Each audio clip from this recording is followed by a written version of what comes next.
Anne of Green Gables. Chapter 19, A Concert, a Catastrophe, and a Confession. Marilla, can I go over to see Diana just for a minute? Asked Anne, running breathlessly down from the east gable one February evening.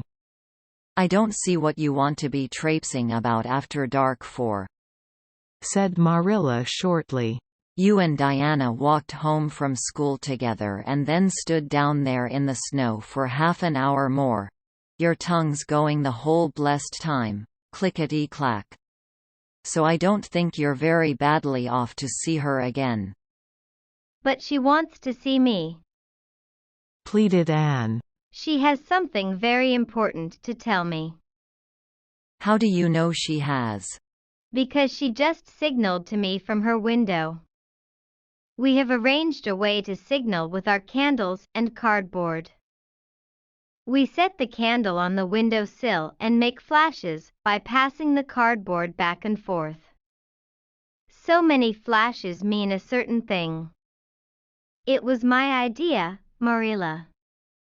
I'll warrant you it was, said Marilla emphatically. And the next thing you'll be setting fire to the curtains with your signaling nonsense. Oh, we're very careful, Marilla. And it's so interesting.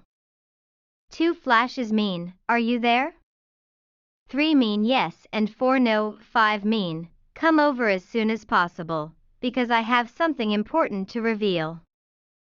Diana has just signaled 5 flashes, and I'm really suffering to know what it is. Well, you needn't suffer any longer, said Marilla sarcastically. You can go, but you're to be back here in just 10 minutes, remember that. Anne did remember it and was back in the stipulated time, although probably no mortal will ever know just what it cost her to confine the discussion of Diana's important communication within the limits of 10 minutes. But at least she had made good use of them. Oh, Marilla, what do you think? You know tomorrow is Diana's birthday. Well, her mother told her she could ask me to go home with her from school and stay all night with her. And her cousins are coming over from Newbridge in a big pung sleigh to go to the debating club concert at the hall tomorrow night. And they are going to take Diana and me to the concert if you'll let me go, that is. You will, won't you, Marilla? Oh, I feel so excited. You can calm down then, because you're not going. You're better at home in your own bed, and as for that club concert, it's all nonsense.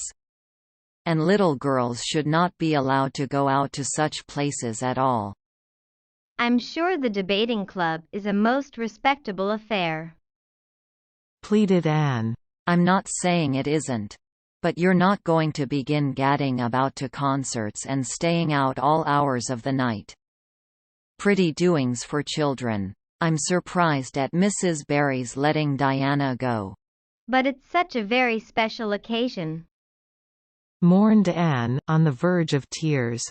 Diana has only one birthday in a year. It isn't as if birthdays were common things, Marilla. Prissy Andrews is going to recite Curfew Must Not Ring tonight. That is such a good moral piece, Marilla. I'm sure it would do me lots of good to hear it. And the choir are going to sing 4 lovely pathetic songs that are pretty near as good as hymns. And oh, Marilla, the minister is going to take part. Yes, indeed, he is. He's going to give an address. That will be just about the same thing as a sermon. Please, mayn't I go, Marilla? You heard what I said, Anne, didn't you? Take off your boots now and go to bed. It's past 8. There's just one more thing, Marilla, said Anne, with the air of producing the last shot in her locker. Mrs. Barry told Diana that we might sleep in the spare room bed. Think of the honor of your little one being put in the spare room bed. It's an honor you'll have to get along without. Go to bed, Anne, and don't let me hear another word out of you. When Anne, with tears rolling over her cheeks, had gone sorrowfully upstairs, Matthew, who had been apparently sound asleep on the lounge during the whole dialogue, opened his eyes and said decidedly, "Well now, Marilla, I think you ought to let him go." "I don't then," retorted Marilla. "Who's bringing this child up, Matthew, you or me?" "Well now, you," admitted Matthew. "Don't interfere then." "Well now, I ain't interfering. It ain't interfering to have your own opinion. And my opinion is that you ought to let him go." "You'd think I ought to let Anne go to the moon if she took the notion, I've no doubt," was Marilla's amiable rejoinder. "I might have let her spend the night with Diana, if that was all. But I don't approve of this concert plan. She'd go there and catch cold like as not, and have her head filled up with nonsense and excitement. It would unsettle her for a week. I understand that child's disposition and what's good for it better than you, Matthew." "I think you ought to let him go," repeated Matthew firmly. Argument was not his strong point, but holding fast to his opinion certainly was. Marilla gave a gasp of helplessness and took refuge in silence. The next morning, when Anne was washing the breakfast dishes in the pantry, Matthew paused on his way out to the barn to say to Marilla again, "I think you ought to let him go, Marilla." For a moment Marilla looked things not lawful to be uttered. Then she yielded to the inevitable and said tartly, "Very well, she can go, since nothing else'll please you." Anne flew out of the pantry, dripping dishcloth in hand. "Oh Marilla, Marilla, say those blessed words again." "I guess once is enough to say them. This is Matthew's doings and I wash my hands of it. If you catch pneumonia sleeping in a strange bed or coming out of that hot hall in the middle of the night, don't blame me, blame Matthew. Anne Shirley, you're dripping greasy water all over the floor. I never saw such a careless child." "Oh, I know I'm a great trial to you, Marilla," said Anne repentantly. "I make so many mistakes, but then just think of all the mistakes I don't make, although I might. I'll get some sand and scrub up the spots before I go to school." "Oh Marilla, my heart was just set on going to that concert. I never was to a concert in my life, and when the other girls talk about them in school I feel so out of it. You didn't know just how I felt about it, but you see Matthew did. Matthew understands me, and it's so nice to be understood, Marilla." Anne was too excited to do herself justice as to lessons that morning in school. Gilbert Blythe spelled her down in class and left her clear out of sight in mental arithmetic. Anne's consequent humiliation was less than it might have been, however, in view of the concert and the spare-room bed. She and Diana talked so constantly about it all day that with a stricter teacher than Mr. Phillips dire disgrace must inevitably have been their portion. Anne felt that she could not have borne it if she had not been going to the concert, for nothing else was discussed that day in school. The Avonlea Debating Club, which met fortnightly all winter, had had several smaller free entertainments, but this was to be a big affair, admission 10 cents, in aid of the library. The Avonlea young people had been practicing for weeks, and all the scholars were especially interested in it by reason of older brothers and sisters who were going to take part. Everybody in school over 9 years of age expected to go, except Carrie Sloane, whose father shared Marilla's opinions about small girls going out to night concerts. Carrie Sloane cried into her grammar all the afternoon and felt that life was not worth living. For Anne the real excitement began with the dismissal of school, and increased therefrom in crescendo until it reached to a crash of positive ecstasy in the concert itself. They had a perfectly elegant tea, and then came the delicious occupation of dressing in Diana's little room upstairs. Diana did Anne's front hair in the new pompadour style, and Anne tied Diana's bows with the especial knack she possessed, and they experimented with at least half a dozen different ways of arranging their back hair. At last they were ready, cheeks scarlet and eyes glowing with excitement. True, Anne could not help a little pang when she contrasted her plain black tam and shapeless, tight-sleeved, homemade grey cloth coat with Diana's jaunty fur cap and smart little jacket. But she remembered in time that she had an imagination and could use it. Then Diana's cousins, the Murrays from Newbridge, came. They all crowded into the big pung sleigh, among straw and furry robes. Anne revelled in the drive to the hall, slipping along over the satin-smooth roads with the snow crisping under the runners. There was a magnificent sunset, and the snowy hills and deep blue water of the St. Lawrence Gulf seemed to rim in the splendor like a huge bowl of pearl and sapphire brimmed with wine and fire. Tinkles of sleigh bells and distant laughter, that seemed like the mirth of wood elves, came from every quarter. "Oh, Diana," breathed Anne, squeezing Diana's mittened hand under the fur robe. "Isn't it all like a beautiful dream? Do I really look the same as usual? I feel so different that it seems to me it must show in my looks." "You look awfully nice," said Diana, who, having just received a compliment from one of her cousins, felt that she ought to pass it on. "You've got the loveliest color." The program that night was a series of thrills for at least one listener in the audience. And, as Anne assured Diana, every succeeding thrill was thrillier than the last. When Prissy Andrews, attired in a new pink silk waist with a string of pearls about her smooth white throat and real carnations in her hair, rumor whispered that the master had sent all the way to town for them for her, climbed the slimy ladder, dark without one ray of light. Anne shivered in luxurious sympathy. When the choir sang, "Far Above the Gentle Daisies," Anne gazed at the ceiling as if it were frescoed with angels. When Sam Sloane proceeded to explain and illustrate how Sockery set a hen, Anne laughed until people sitting near her laughed too, more out of sympathy with her than with amusement at a selection that was rather threadbare even in Avonlea. And when Mr. Phillips gave Mark Antony's oration over the dead body of Caesar in the most heart-stirring tones, looking at Prissy Andrews at the end of every sentence, Anne felt that she could rise and mutiny on the spot if but one Roman citizen led the way.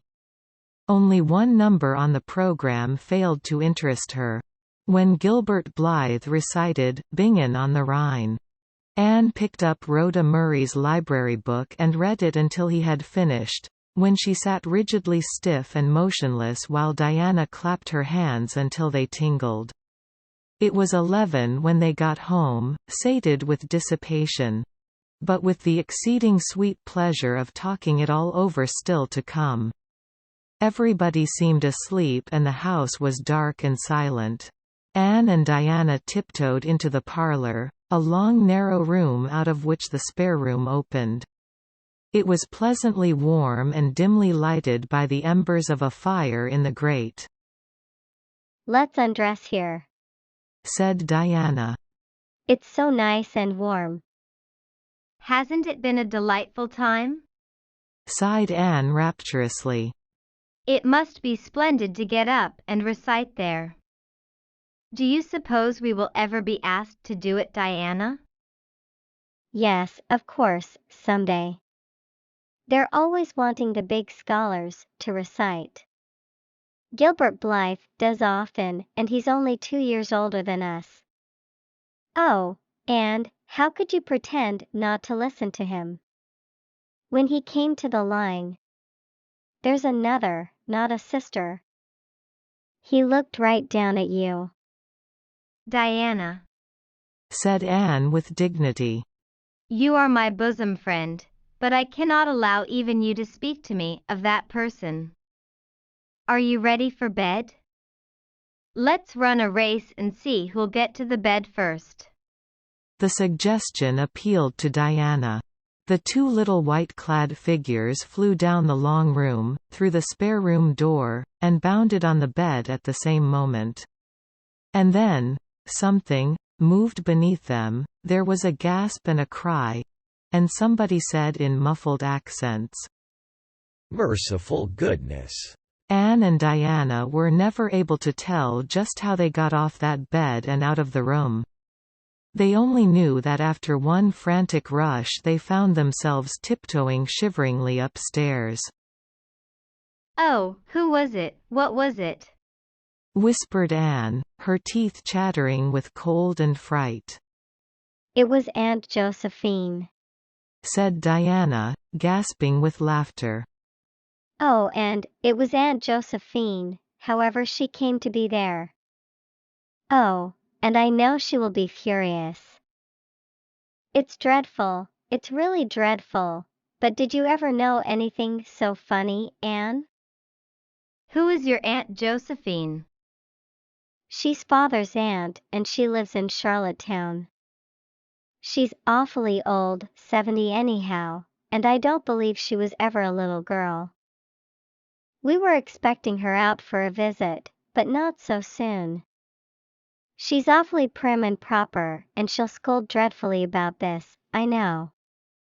Well, we'll have to sleep with Minnie May, and you can't think how she kicks. Miss Josephine Barry did not appear at the early breakfast the next morning. Mrs. Barry smiled kindly at the two little girls. Did you have a good time last night? I tried to stay awake until you came home, for I wanted to tell you Aunt Josephine had come and that you would have to go upstairs after all, but I was so tired I fell asleep. I hope you didn't disturb your aunt, Diana. Diana preserved a discreet silence, but she and Anne exchanged furtive smiles of guilty amusement across the table. Anne hurried home after breakfast and so remained in blissful ignorance of the disturbance which presently resulted in the Barry household until the late afternoon. When she went down to Mrs. Lynde's on an errand for Marilla. So you and Diana nearly frightened poor old Miss Barry to death last night? Said Mrs. Lynde severely, but with a twinkle in her eye. Mrs. Barry was here a few minutes ago on her way to Carmody. She's feeling real worried over it. Old Miss Barry was in a terrible temper when she got up this morning. And Josephine Barry's temper is no joke, I can tell you that. She wouldn't speak to Diana at all. It wasn't Diana's fault, said Anne contritely. It was mine. I suggested racing to see who would get into bed first. I knew it, said Mrs. Lynde, with the exultation of a correct guesser. I knew that idea came out of your head. Well, it's made a nice lot of trouble, that's what. Old Miss Barry came out to stay for a month, but she declares she won't stay another day and is going right back to town tomorrow, Sunday and all as it is. She'd have gone today if they could have taken her. She had promised to pay for a quarter's music lessons for Diana. But now she is determined to do nothing at all for such a tomboy. Oh, I guess they had a lively time of it there this morning. The Barrys must feel cut up. Old Miss Barry is rich and they'd like to keep on the good side of her. Of course, Mrs. Barry didn't say just that to me. But I'm a pretty good judge of human nature, that's what. I'm such an unlucky girl, mourned Anne. I'm always getting into scrapes myself and getting my best friends, people I'd shed my heart's blood for, into them too. Can you tell me why it is so, Mrs. Lynde? It's because you're too heedless and impulsive, child, that's what. You never stop to think. Whatever comes into your head to say or do you say or do it without a moment's reflection. Oh, but that's the best of it. protested Anne. Something just flashes into your mind, so exciting, and you must out with it. If you stop to think it over, you spoil it all. Haven't you never felt that yourself, Mrs. Lynde? No, Mrs. Lynde had not. She shook her head sagely. You must learn to think a little, Anne, that's what. The proverb you need to go by is, look before you leap, especially into spare room beds. Mrs. Lynde laughed comfortably over her mild joke, but Anne remained pensive. She saw nothing to laugh at in the situation, which to her eyes appeared very serious. When she left Mrs. Lynde's, she took her way across the crusted fields to Orchard Slope. Diana met her at the kitchen door. Your Aunt Josephine was very cross about it, wasn't she? Whispered Anne. Yes, Answered Diana, stifling a giggle with an apprehensive glance over her shoulder at the closed sitting room door. she was fairly dancing with rage and oh, how she scolded. She said I was the worst behaved girl she ever saw and that my parents ought to be ashamed of the way they had brought me up. She says she won't stay, and I'm sure I don't care. But father and mother do. Why didn't you tell them it was my fault? Demanded Anne. It's likely I'd do such a thing, isn't it? Said Diana with just scorn. I'm no telltale, and surely, and anyhow I was just as much to blame as you. Well, I'm going in to tell her myself. Said Anne resolutely. Diana stared. And surely, you'd never. Why, she'll eat you alive. Don't frighten me any more than I am frightened. Implored Anne. I'd rather walk up to a cannon's mouth. But I've got to do it, Diana. It was my fault and I've got to confess. I've had practice in confessing, fortunately. Well, she's in the room. Said Diana. You can go in if you want to. I wouldn't dare. And I don't believe you'll do a bit of good. With this encouragement Anne bearded the lion in its den. That is to say, walked resolutely up to the sitting room door and knocked faintly. A sharp "come in" followed. Miss Josephine Barry, thin, prim, and rigid, was knitting fiercely by the fire, her wrath quite unappeased and her eyes snapping through her gold-rimmed glasses.